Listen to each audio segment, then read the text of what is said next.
The Rosamond Gifford Zoo unveiled a new pair of animals this morning. Here to tell us more about the new additions is CitrusTV Reporter Nicole Weaving. Nicole, thanks so much for joining us. So what were some of the new animals that were added to the family today? So earlier this morning, the Rosamond Gifford Zoo announced that they would be adding a pair of Bactrian camels. So if we take a look at this image right now, you can meet Patrick and George. They're two camels, as you see in this image, and they're half-brothers who came from the Milwaukee Zoo less than 2 months ago. And really, they get along so well. When I spoke with their zookeepers, they just love to play around with each other, and they're less than a month old, but they just really work well together.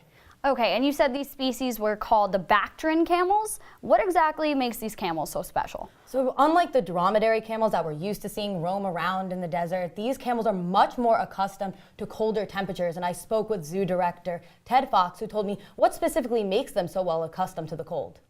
And these camels do sound really cool. When will we be able to see them? We'll be able to see them when the exhibit opens in just about 2 weeks. But right now, they're still really getting habituated and ready to interact with those zoo goers. And you can look for their exhibit to be right near the gray wolves and not too far from their distant relatives, the guancos. So yeah, and once the temperature gets nicer, feel free to go check them out. Yeah, we have some audio from Ted Fox, actually. Let's take a listen.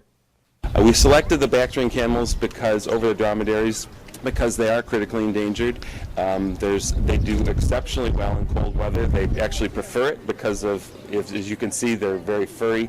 They've got a lot of heavy coat. They don't mind the much more frigid weather than even we could dish out.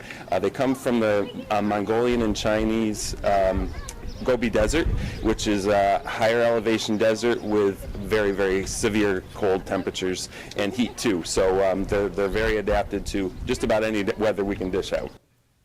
All right, thanks, Nicole. I'm looking forward to visiting these new additions for sure. And coming up.